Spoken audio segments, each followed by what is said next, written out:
outrage doesn't feel like a problem. It feels powerful. It feels clarifying. It feels like you care. What if outrage isn't strength? What if it's stimulation? What if it's identity? What if it's filling deeper needs for meaning and belonging? In this episode, we unpack why outrage is so compelling, how it's reinforced socially and economically, and how to engage with the world consciously without being possessed by anger. This is not about apathy. It's about sovereignty. My name's Michael Perry, and I'm joined today by Justin Gates, and this is the new Ashla Podcast.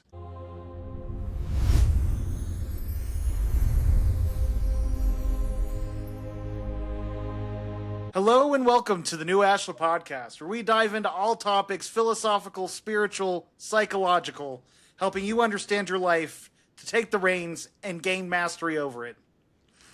So, outrage culture. I thought this would be a fun topic to bring up right now with all the chaos going on. You're gonna outrage a few, I think, because people are addicted to being outraged, right? It's almost an epidemic because nothing ever gets solved this way, right? When we're just completely outraged all the time, because we really lose that superpower of discernment. We stop thinking, we stop reflecting, we stop doing these things that really help us find the truth. So yeah, this is like a, what do you call it? This is going to be like an intervention for some people, right? We're all gathered in a circle, and we're going to, you might feel a little called out today, but it's good for you. I promise it'll be good for you.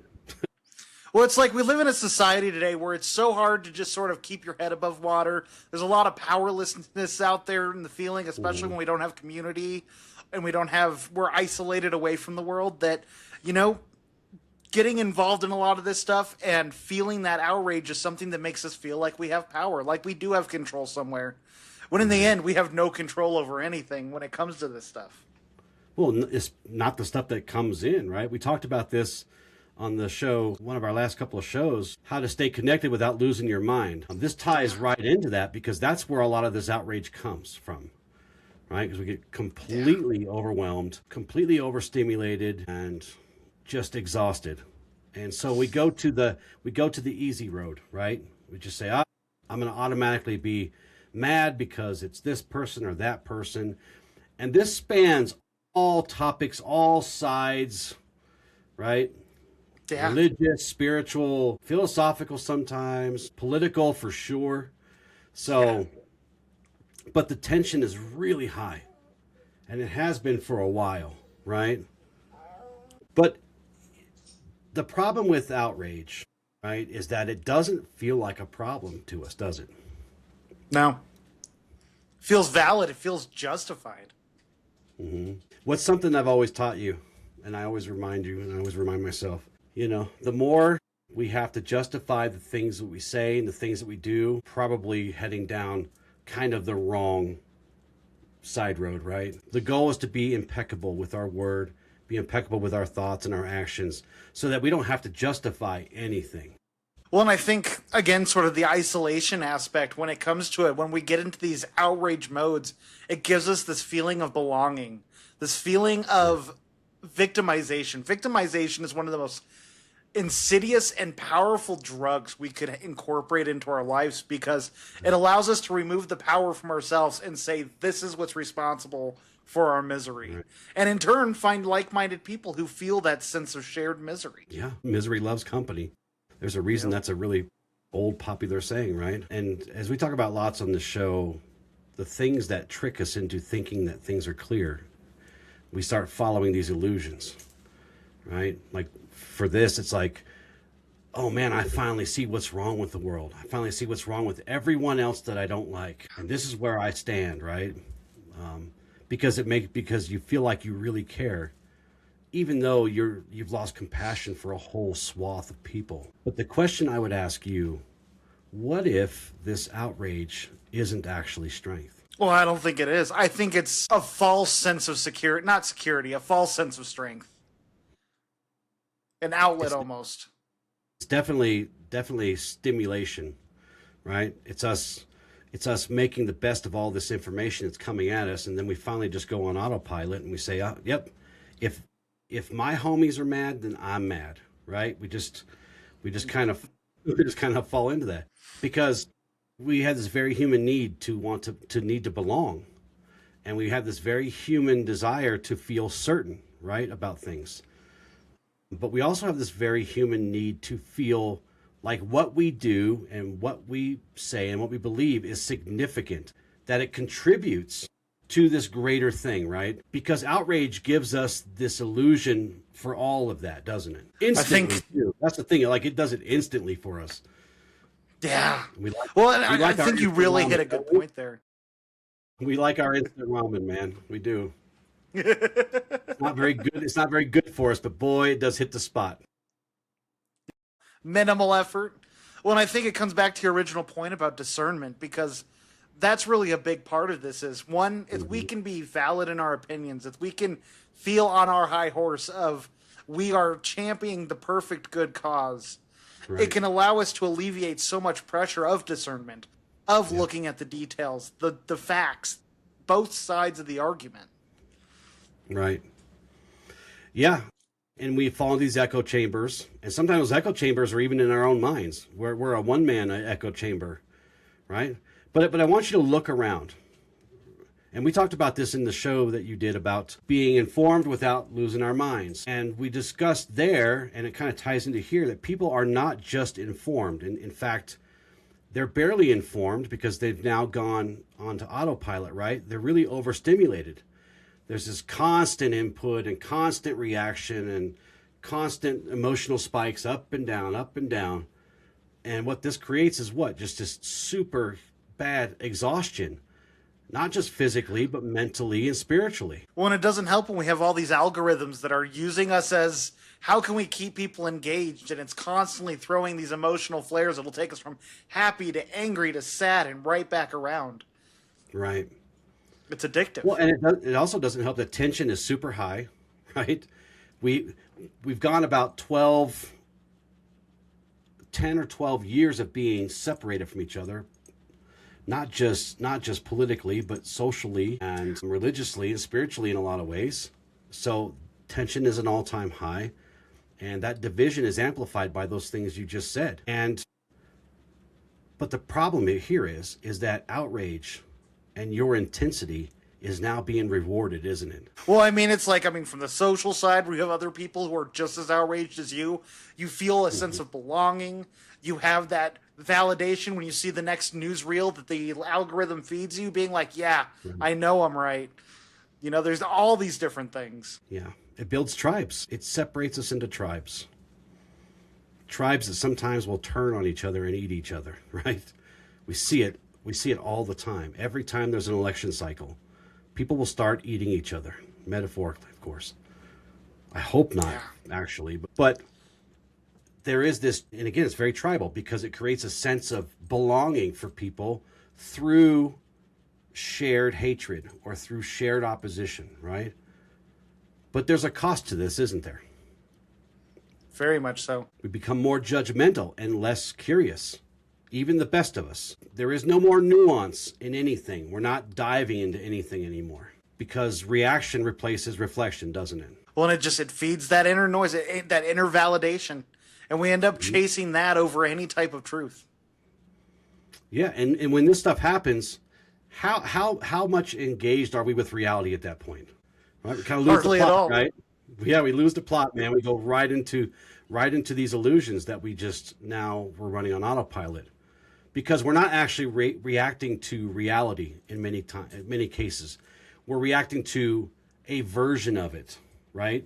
I think I did a lot of research into psychosis, and as much as I'm not calling this stuff psychosis, there's this term called collective psychosis, where someone goes into a psychotic state, starts seeing things, start hearing things, and the people around them have enough trust with that person that they start to see and hear the same thing that isn't actually there. Right. The power of really groups careful. is strong. Well, yeah, and that's why you got to be careful when you fall into rabbit holes in YouTube, for example, because you will find enough people to validate your illusion, right? And of course, spiritually, this offends the light because it disconnects us from each other, right? The light operates from a position of truth and connection, so this disconnection offends it. It offends that connection that we share with each other, because it's not about these constant reactions. The light operates in clarity. We must be discerning. We must ground in reality, right? In awareness, presence. These things are always important, right? So spiritually, we have to try to move beyond insight, as we talk about a lot. And we must integrate the actual truth of what is happening in these different places. But to do that, we first have to look inward, right? Not at just what triggers us, but why it triggers us. Yeah. I mean, I guess the best place to start is, why does outrage feel so good? And it's not because it's rewarding. It feels rewarding, and it's not random, right? Think of like this. When we're angry, that anger increases a sense of power, a sense of energy. It sharpens a focus, right? Especially where we live in this world where people feel uncertain or stuck. That surge feels like power. It's something like, think of it being stuck in the mud, right? Out here in Colorado, we get stuck in the snow and the mud a lot, right? And Yeah. when you get somebody to push you, and you're like, oh my God, I'm free. But then you're just going, 6 feet forward, and now you're stuck worse. It feels great. At first you're like, yes, we did it. But this is kind of what it feels like, because when we feel uncertain, or we feel overwhelmed, or we're living in illusion, that anger, that spike, that surge feels like power. And it makes us feel like we're having some movement where we didn't see any movement before. But outrage also creates false certainty. It's an illusion.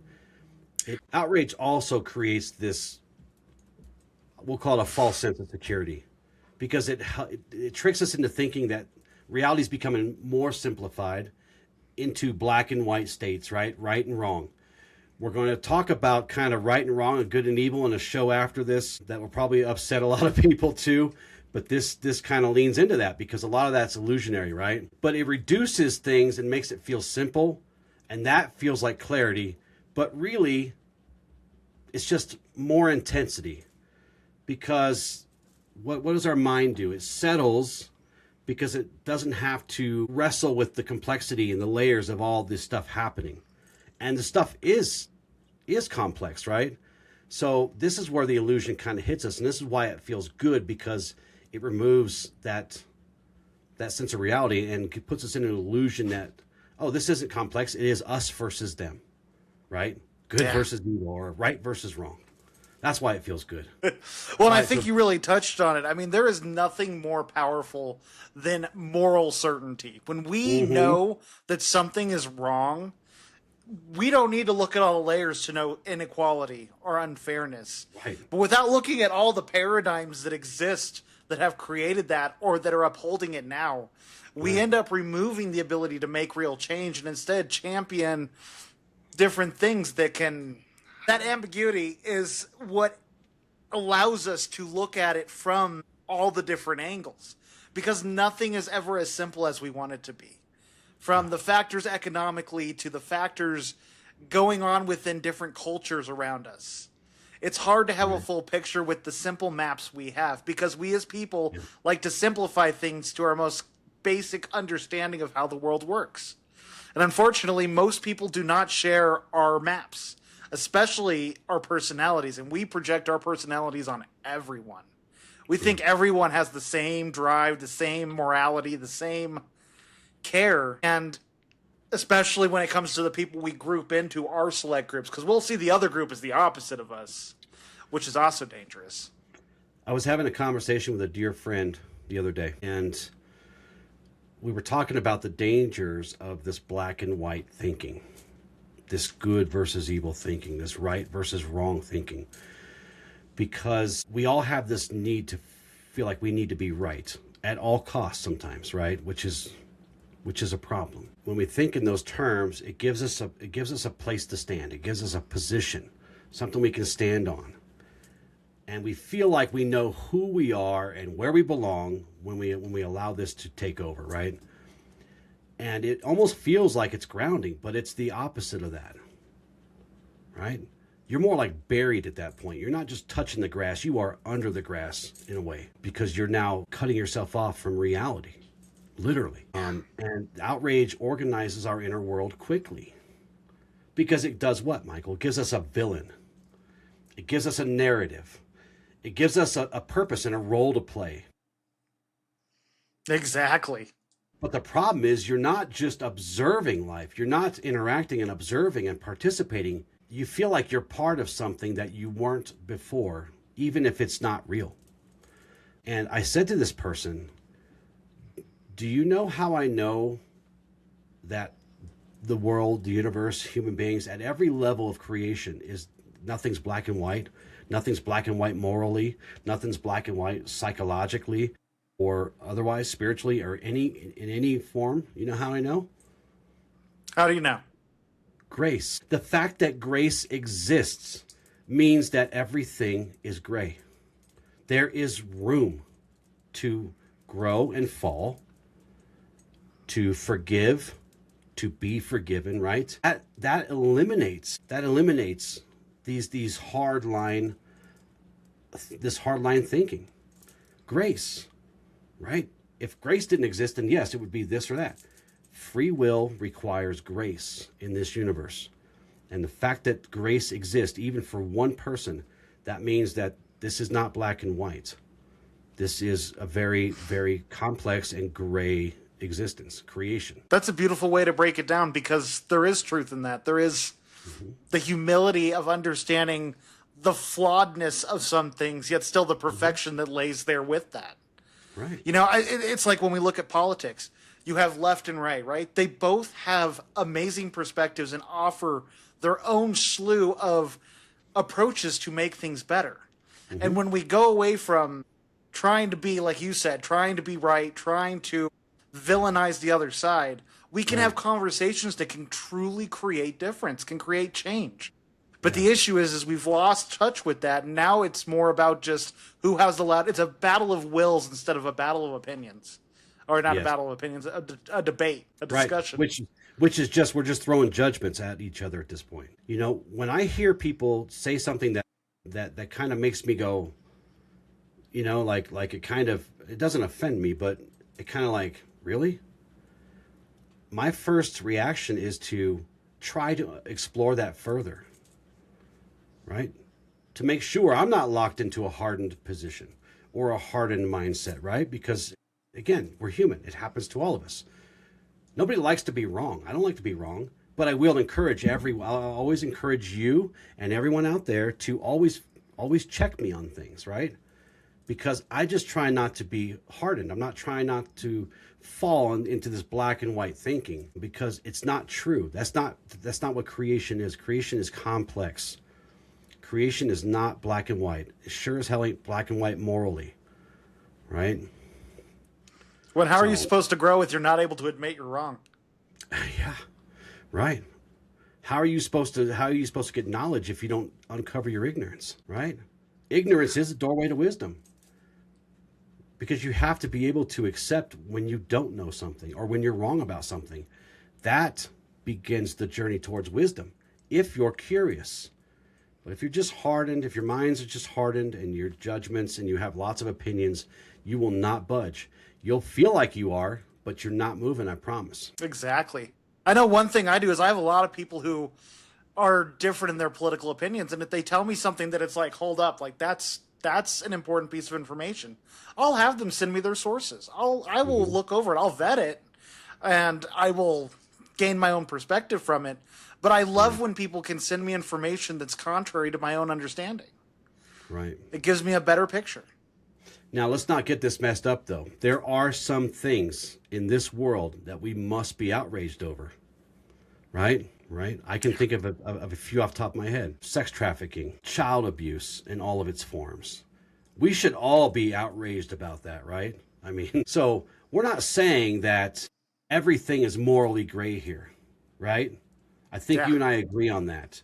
There are some things that are, if you do this, you get smacked up, or you go right straight to jail, don't pass go, or worse, right? Depends on what you did, depends on, I guess, where you live. But not everything is morally gray. I guess I probably should have said that at the beginning, because there are some things that we should never, ever, ever allow, especially when it comes to all kinds of different sexual abuse, all kinds of different child abuse. Hell, I think everybody, like, John Wick will go crazy if anybody kills their dogs. And there are some things that we must stand together on. And I think for the most part we do, even though right now in the world, at the time of this recording, if you're listening to this 10 years from now, hopefully we've gotten it figured out. But there's this whole thing with Epstein files, and there was a lot of stuff happening there that we should all be outraged over. We should be, tearing some systems down to get to the root of that. But,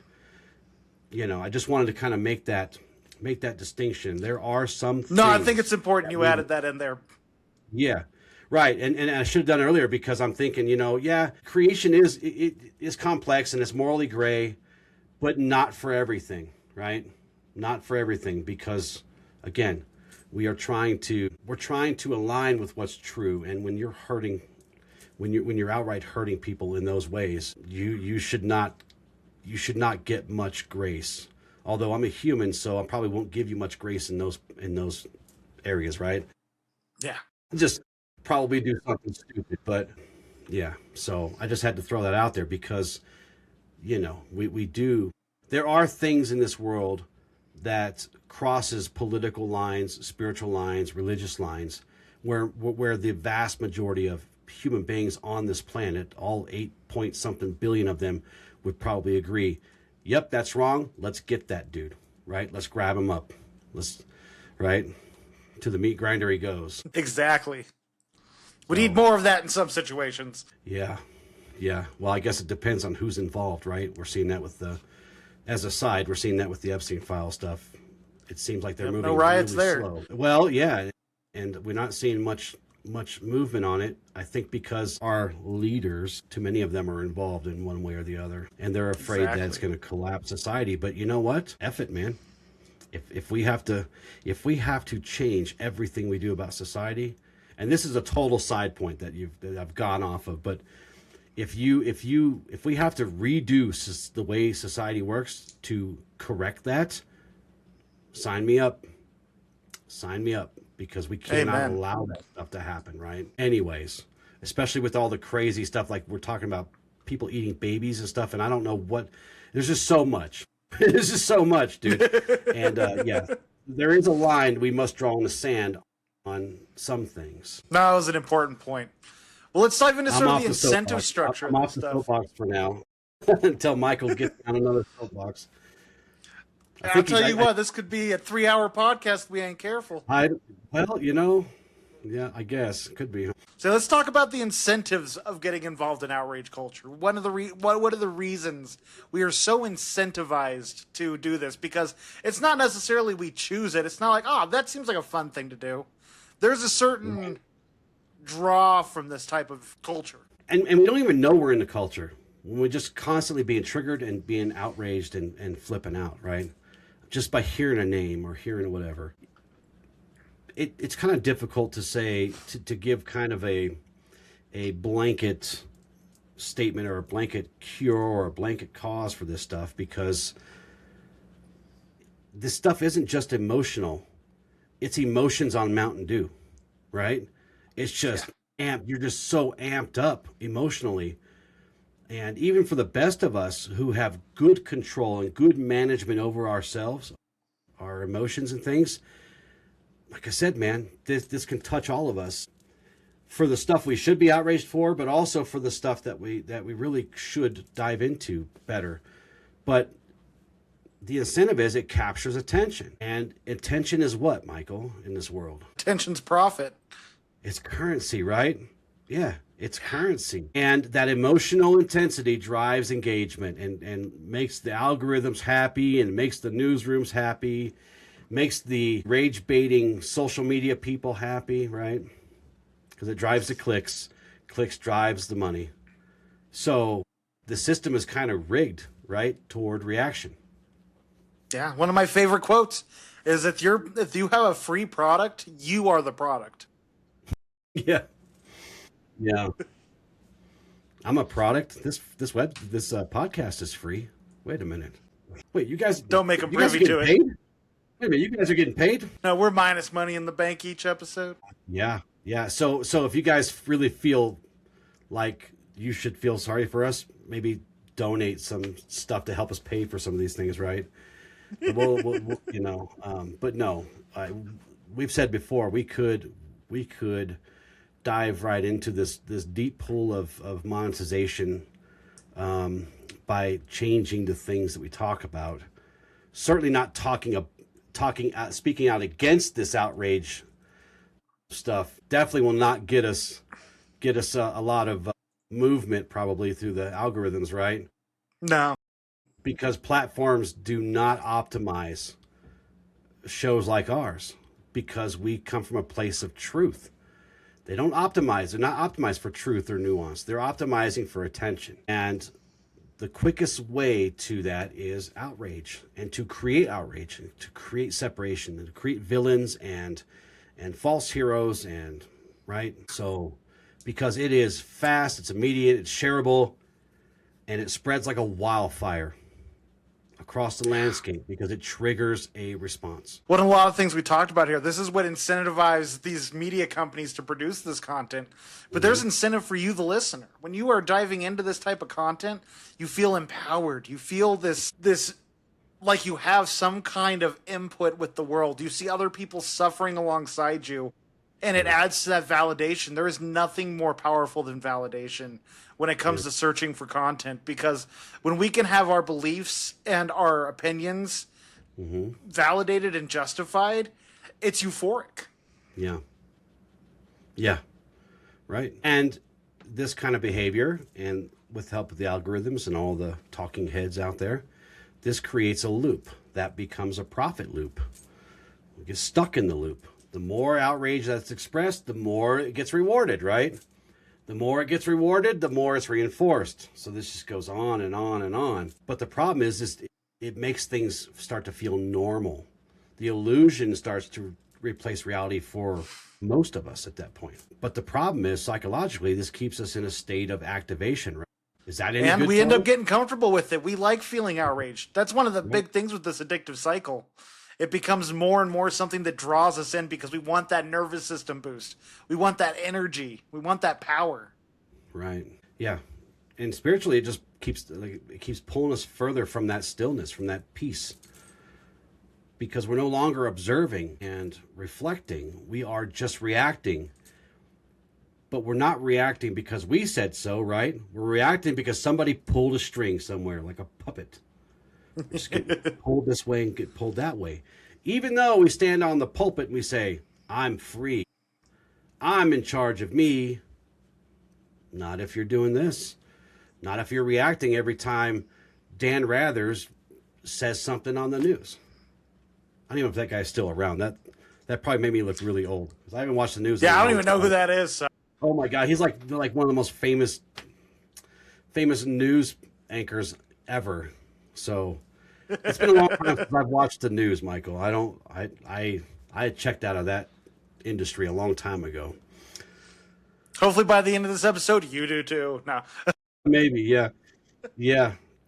Because I mean, it's like we all have our favorite teams, we all have our favorite news people, and we all have our favorite opinions, and it's just, if you watch these things side by side, if you're able to pull up, open a tab on your computer with, say, Fox, and then open up another tab on a separate window, say MSNBC or CNN or something, and find a video where they're both talking about the same thing, and just watch in real time how crazy it is, how absolutely crazy it is, and you tell me, if you can look at it objectively, you tell me where the truth actually is.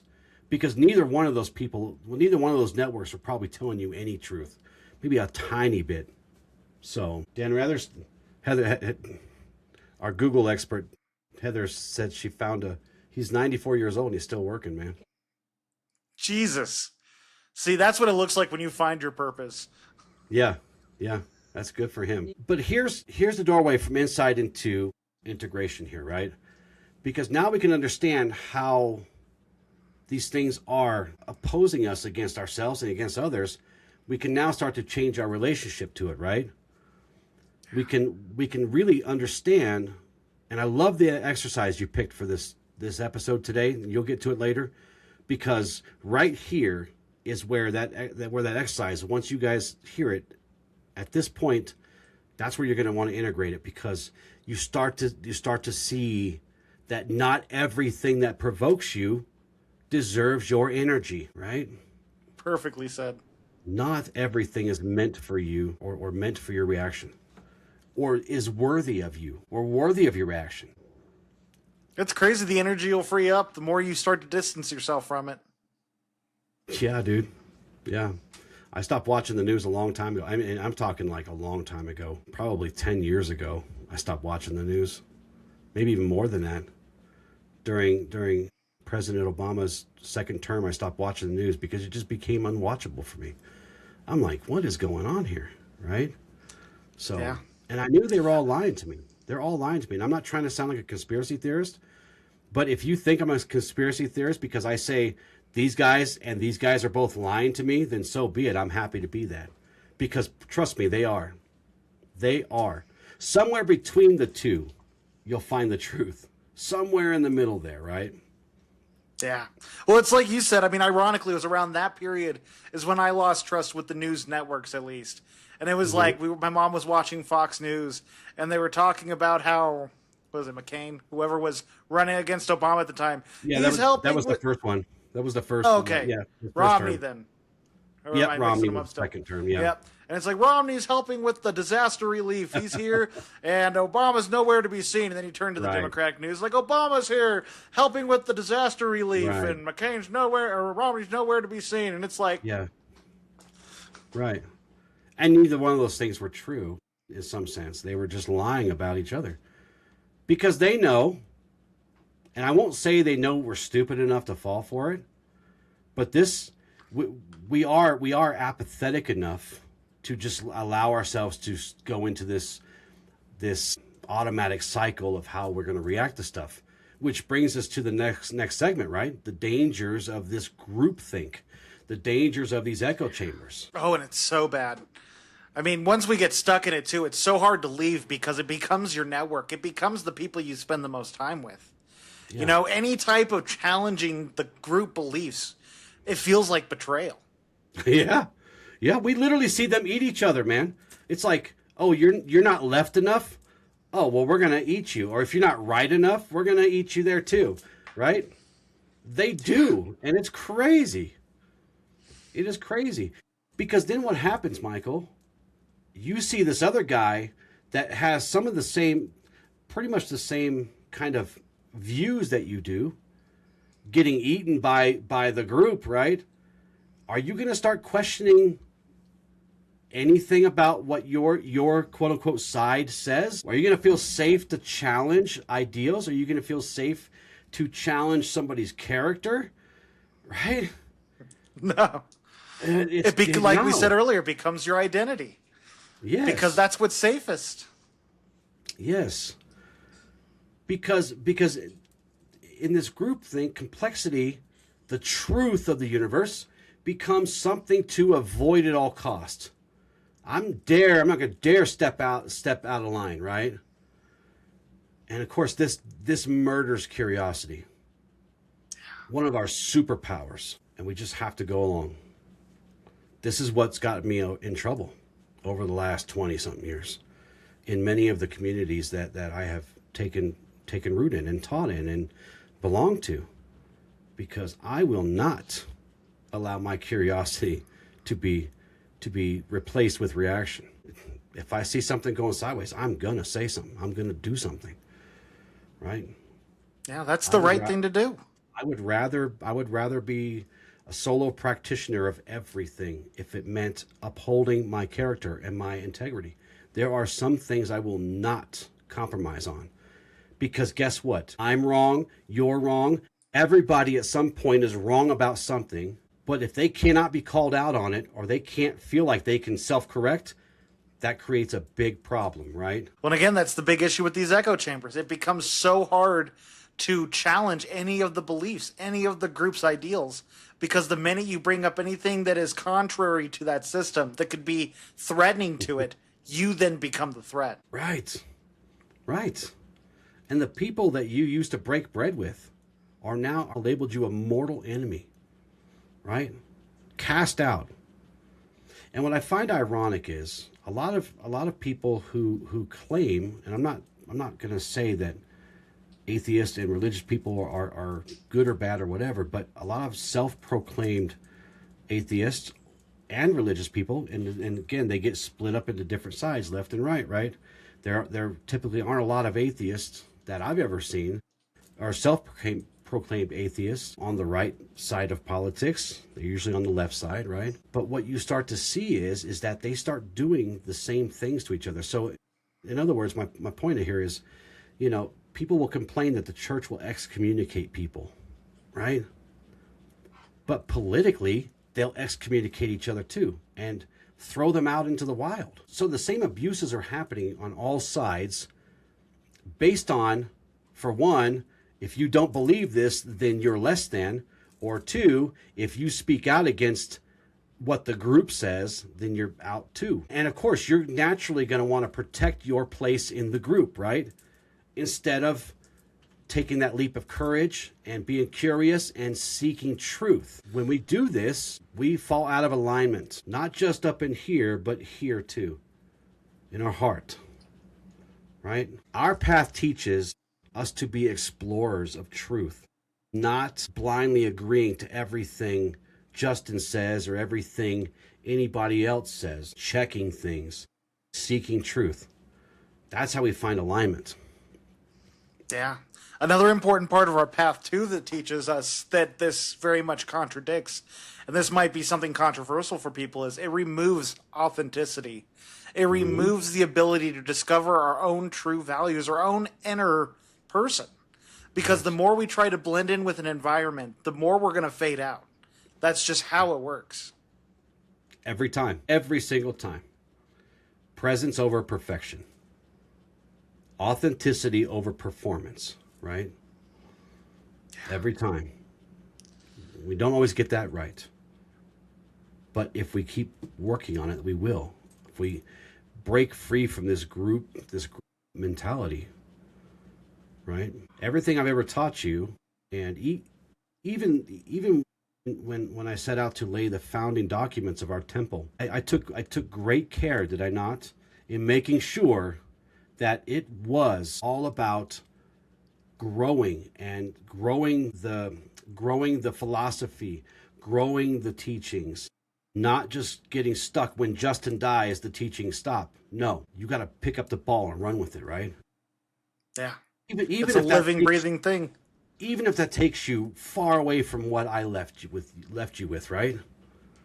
If that is what it is, then so be it. Because we cannot get stuck in this us versus them crap and creating false villains and creating false heroes. I think that show, the good versus evil is a lie, is going to, boy, it's going to set things on fire for some people. Rattle some feathers. It really will. One important thing about this day and age and understanding this content, I heard this, not analogy, but this pattern throughout history that society goes through. And you look back 40, 50 years, and people could be oppositional and still get along. You had community where they would disagree on things, but it wouldn't be something so emotionally charged. And from what I understood, from what I read, when society shifts its cultural mentality from abundance to scarcity, we start going more into tribalism. We start going more into charged opinions because we're wanting to protect our safety as much as possible, even though we don't realize it. And so right now, society is at its most vulnerable point to be drawn into these cycles because it does give us that feeling of certainty, that feeling of control, that feeling that we can make a difference. And I'm not saying you can't, but it's important to have all the facts and to know that culturally we are shifting to a place where we are becoming more tribal as people, not just in the sense of groups, but in the sense of behavior. Yeah. And there was a time in my life where people seemed way more stoic than they are now, right? We were on the other end of the spectrum, but too much stoicism creates apathy for a lot of people. And now we're on the other side of this spectrum where it's probably too charged, right? Somewhere in that middle. And as we always come back to balance, right? We always come back to the middle somewhere where things are best, I would say. But yeah. And there is a strong in our opinions that we start pushing people away that may challenge us. The fatigue that comes with that is ridiculous. Right.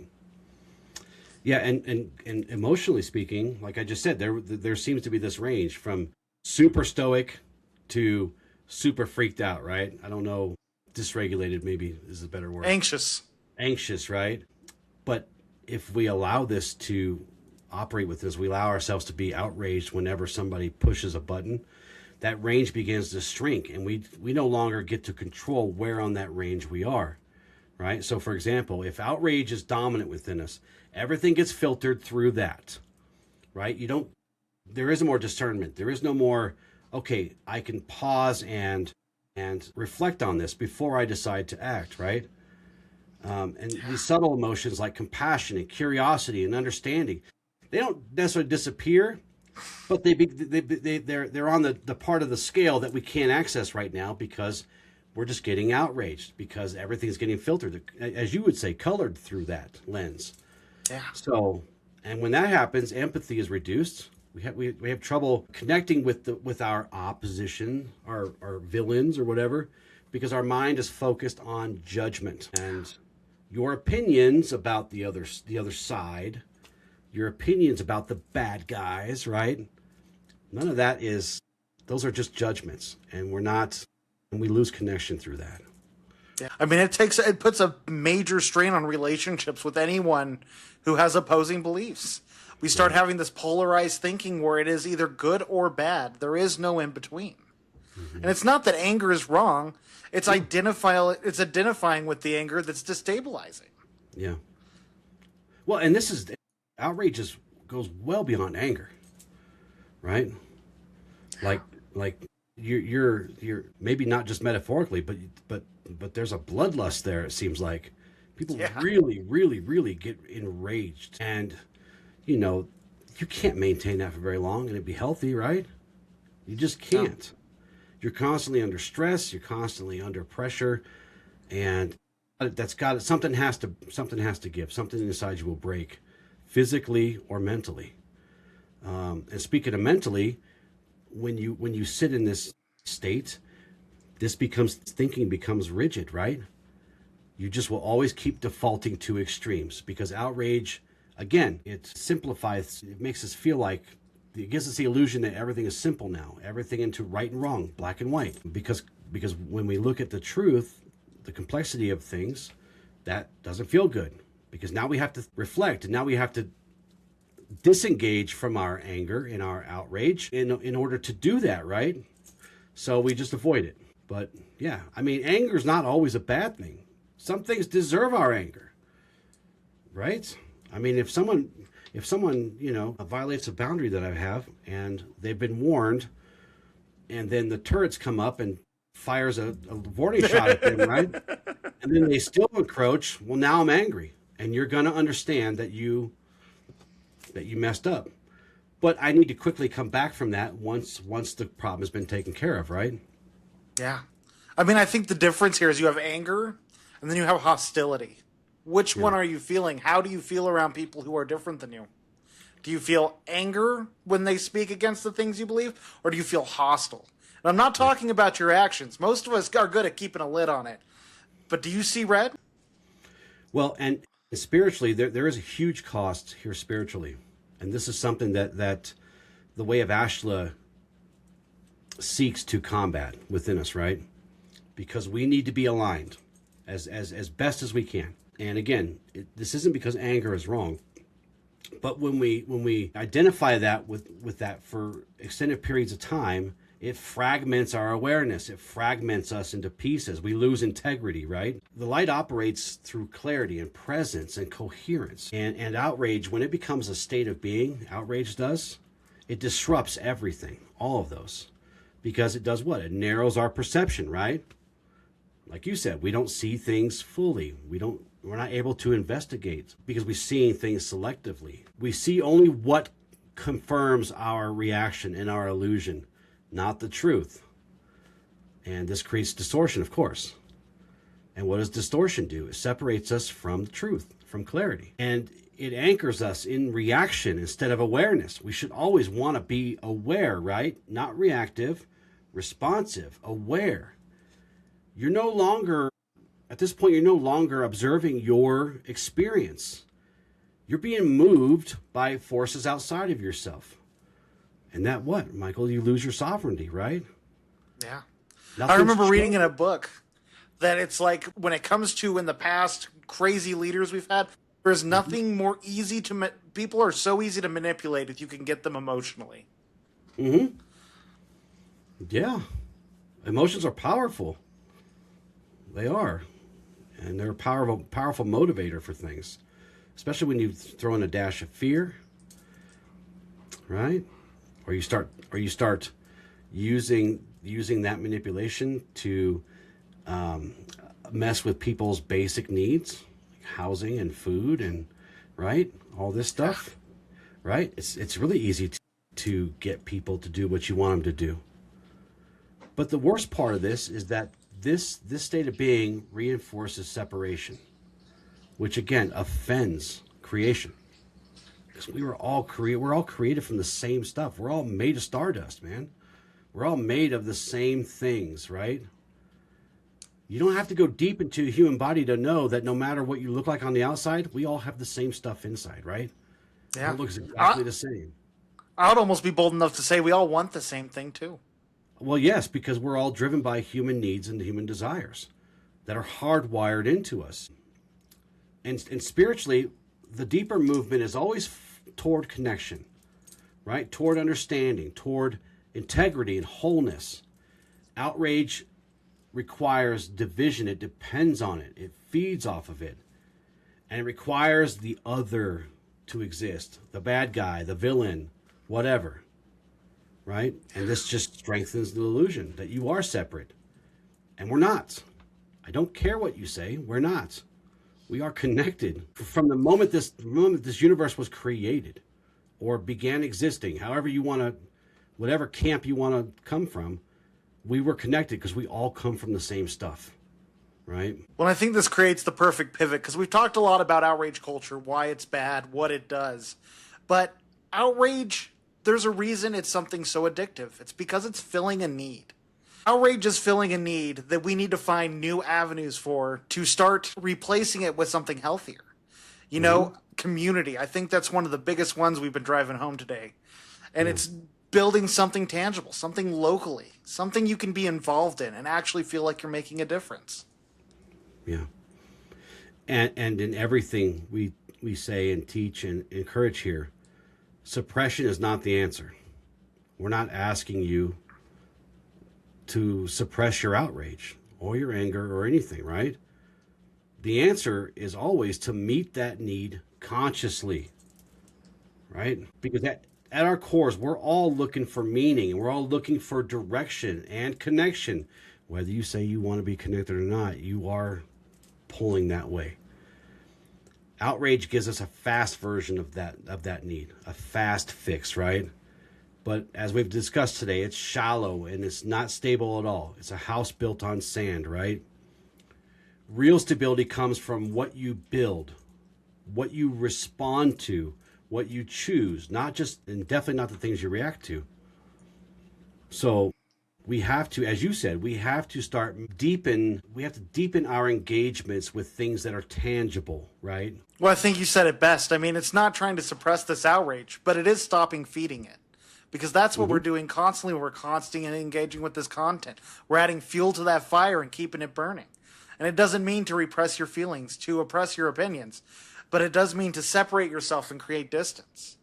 You know, one of the healthiest things I have discovered is having these kind of conversations with people with opposite opinions while not diving so deep into it, because it helps create perspective. It helps create more curiosity. One way to do this is to get out of your house, get out from in front of the TV or your social media or your computer or the rabbit holes in YouTube and go outside and find yourself, be of service, right, to things locally.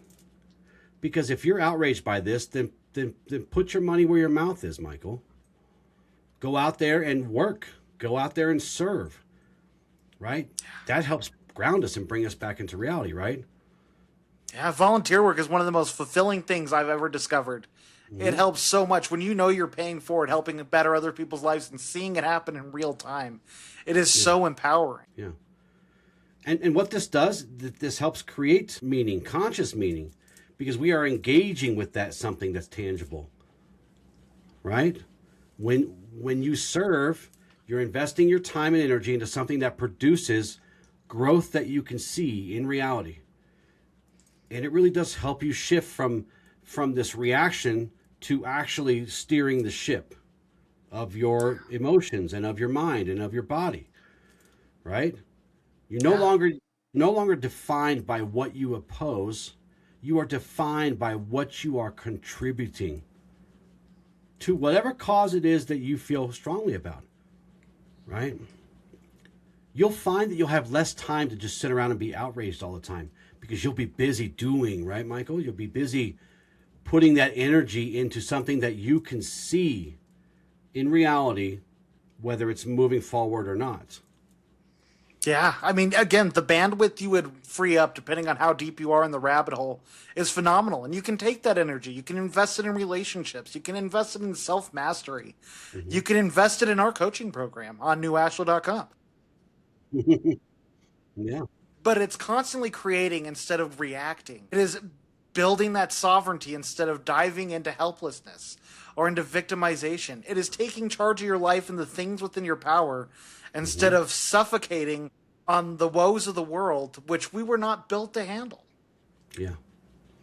Yeah. And that creation helps you become the anchor, doesn't it? Yes, it does. You become a role model. And a really good one, especially if you can find the middle ground where truth lives, right? And this stuff all applies to community too.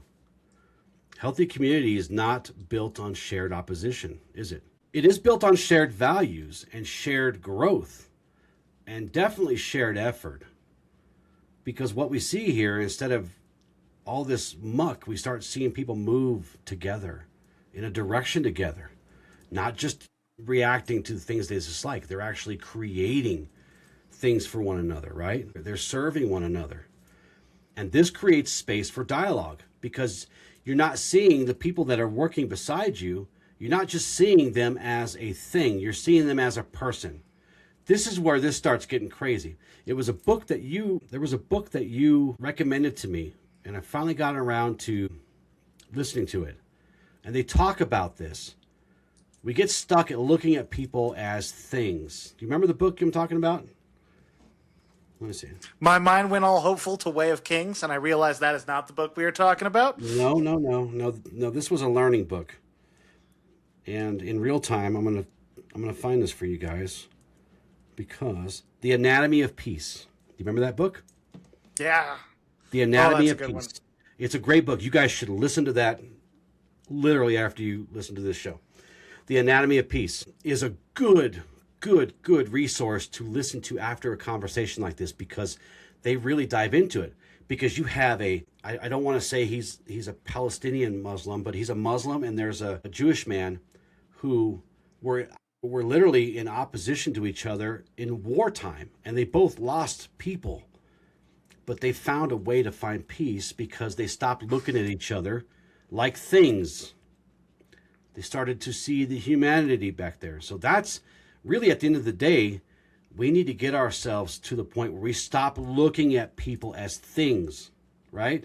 Because it's easy to hate a thing. It's really hard to see another human being that has the same problems as you, has the same human issues, right?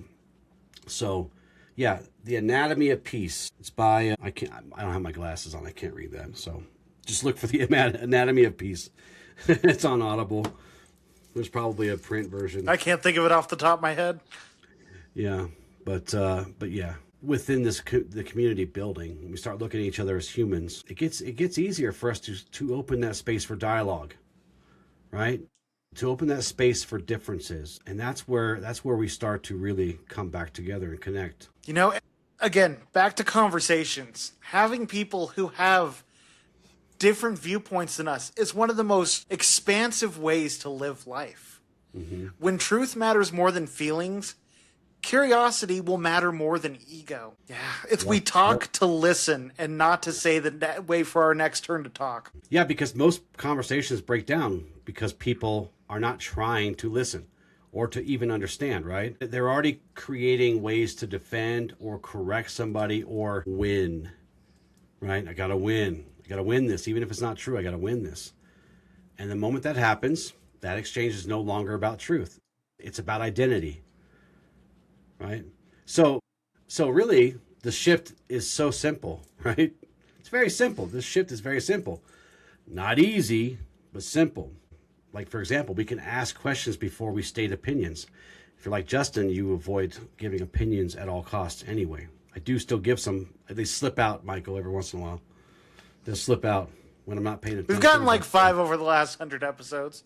I know, and I feel really bad about that. But what this does, that slows the reaction and creates that space, right? It creates that natural pause, because then we can move from assumption into actual awareness of what is being communicated. You know, being able to reflect back what people tell you. That's one of my favorite things, especially if there is a misunderstanding. That is one of the greatest ways to discover that middle ground is, this is what I hear you're saying. Am I understanding you correctly? Mm-hmm. Yeah, because that shows that you're actually engaging with me, right? Like, yeah. We demonstrate this every show, some of these things. It's like, you know, you'll say something 10 minutes ago and I'm like, oh, that reminds me, you said this thing, right? There's an engagement here. And although on the surface it seems that we agree on everything, we don't always agree on everything, right?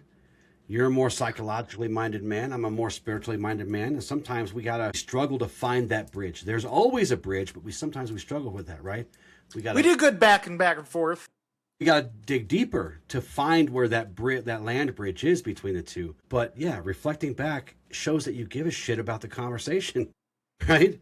Which changes the tone of the conversation, right? Use an open language. How important is that in this? Oh, it's huge. The more you can have that communication style, the more it can help benefit you in these dealings. Yes. And understanding is much more important than agreement. Should never seek agreement. Should always seek understanding, right? Yeah. Because if I can fully understand your perspective, and I can still maybe not share it, right? But without understanding, that becomes a wall between us that we can't overcome. So I don't really care about your agreement with me. And this goes for anybody. But please try to understand what I'm saying. And I will do my best to understand what you're saying. Right? Yeah. And I think that's one place a lot of people get stuck, is they worry if they understand what if I understand what you're saying, if I relay that, you're going to take it as me agreeing with you. But you can say, I understand what you're saying. I may feel different, but I can articulate what you're telling me. I love that. That's perfect. Because we need to learn to tolerate discomfort in this world, do we not? Especially as we're engaging with each other.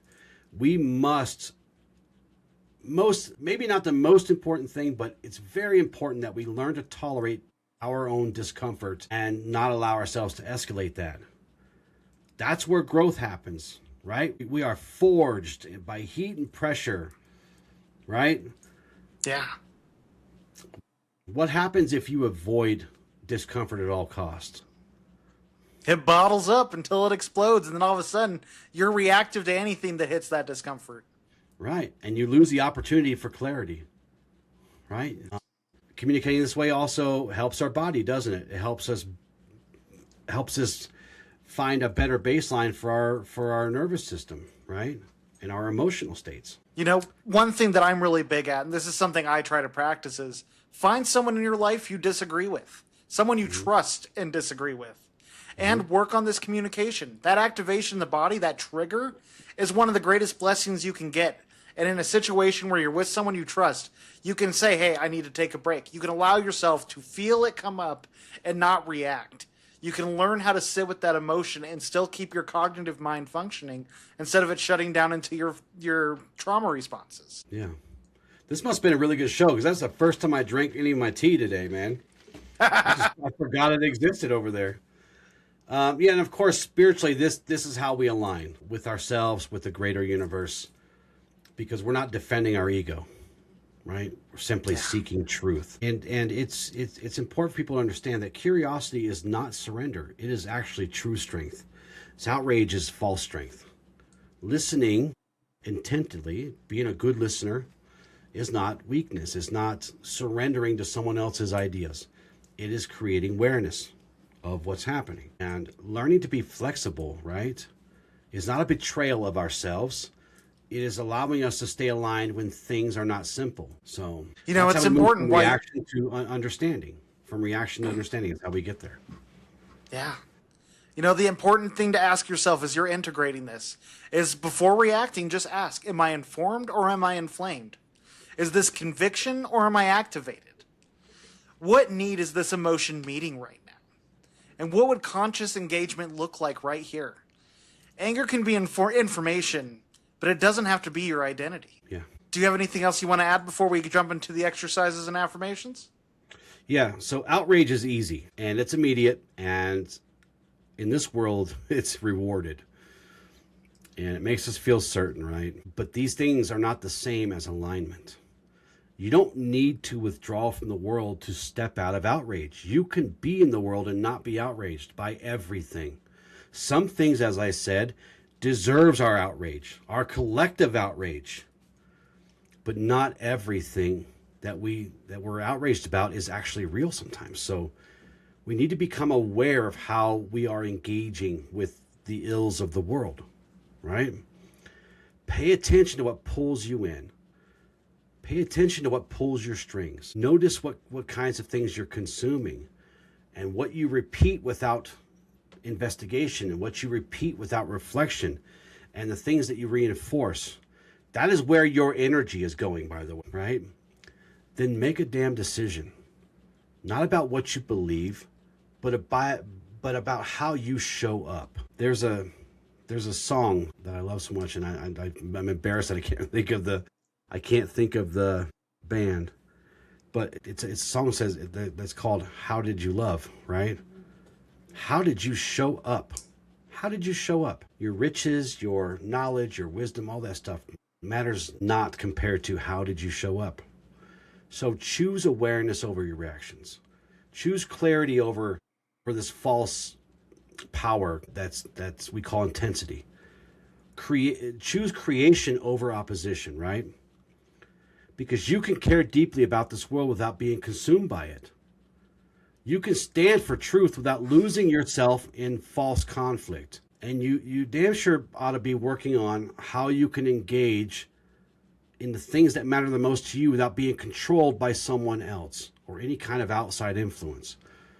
This isn't about being apathetic or passive. It's about becoming sovereign, the sovereign ruler over your inner world.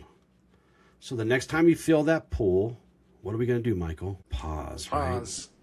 Pause. Not to suppress it, but to give us a moment to see things more clearly and ask ourselves, am I choosing this, or is the news choosing this for me? Or is this group choosing this for me? Or am I scared to say the truth because I'm afraid I'll be canceled or eaten or whatever? So step into awareness. That is my last words on the show today. Beautiful way to end right there. Shinedown sings that song, by the way. I should know that. Was that the Google expert? Yep. We have our own. We have our own young Jamie over here. You know, you guys, if you ever watch Joe Rogan, everybody's always like looking at Jamie to get the Google stuff. We need to get us a Jamie. We got a Jamie. Jamie. But a full-time one. She's busy sometimes. She's here 90% of the time. She's not listening to us. She's just hanging out in here. Touche. Are you listening to us? Yes. Okay, she said she is. We'll have like a trigger word to get her, to let her know when it's time for her to go up to bat. For our affirmations today, I can feel anger without becoming it. My strength comes from clarity, not reactivity.